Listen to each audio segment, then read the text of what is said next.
మార్కెట్లో మోసగాళ్లు ప్రతి దానికి డూప్లికేట్ తయారు చేస్తున్నారు. కొత్తగా నకిలీ యూపీఐ యాప్స్ కూడా ప్రత్యక్షం కావడంతో సైబర్ నిపుణులు ప్రజలు వ్యాపారులను అలర్ట్ చేస్తున్నారు. మోసగాళ్లు వీటిని చెల్లింపులకు ఉపయోగిస్తున్నారు. ఇవి నిజమైన Google pay, phone pay, Paytm వంటి యాప్ లాగే కనిపిస్తూ ఉంటాయి. ప్రధానంగా మోసగాళ్లు వీటిని చిన్న వ్యాపారులు, షాపుల యజమానులు, ట్రేడర్లు టార్గెట్ చేస్తూ విరివిగా ఉపయోగిస్తున్నారు.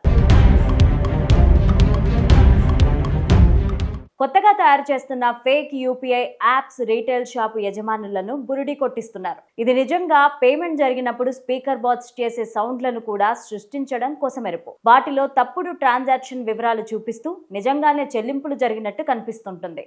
వీటిని చూసినప్పుడు చాలా మంది వ్యాపారులు జరిగిన మోసం గురించి తెలియక తమ ఖాతాలో నిజంగానే డబ్బులు వచ్చాయని భావిస్తున్నారు.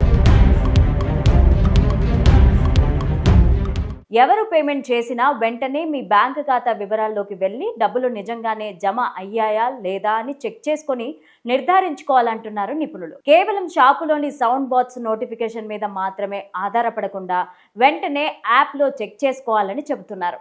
అలాగే యూపీఐ చెల్లింపు యాప్స్ ఎప్పుడు కూడా ప్లే స్టోర్ లేదా యాపిల్ ప్లే స్టోర్ల నుంచి మాత్రమే డౌన్లోడ్ చేసుకోవాలని సలహా ఇస్తున్నారు. వినియోగదారులు కొత్త యాప్స్ నుంచి చెల్లింపులు చేస్తున్నప్పుడు అప్రమత్తంగా ఉండాలని, నిజంగానే డబ్బు ఖాతాలోకి జమ అయిందా లేదా అనే అంశాన్ని పరిశీలించుకోవాలని సైబర్ ఎక్స్పర్ట్స్ చెప్తున్నారు. ఏదేమైనా తప్పుడు ట్రాన్సాక్షన్లు లేదా మోసాలను గమనిస్తే వాటి వివరాలను సైబర్ క్రైమ్ నంబర్ 1930కి కాల్ చేసి రిపోర్ట్ చేయాలని సూచిస్తున్నారు.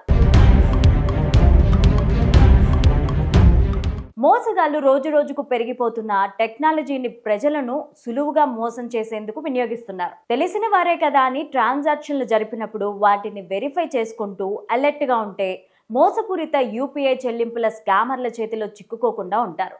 కొన్నిసార్లు సర్వర్ ఇష్యూ వల్ల డబ్బు ఆగి ఉండొచ్చు అని వారు చెప్పినా ఆ మాటలు నమ్మకపోవడం ఉత్తమం. లేదా మీరు వారి ఉచ్చులో చిక్కుకునే ప్రమాదం ఎక్కువగా ఉంటుందని గుర్తు చేసుకోవాలంటున్నారు నిపుణులు.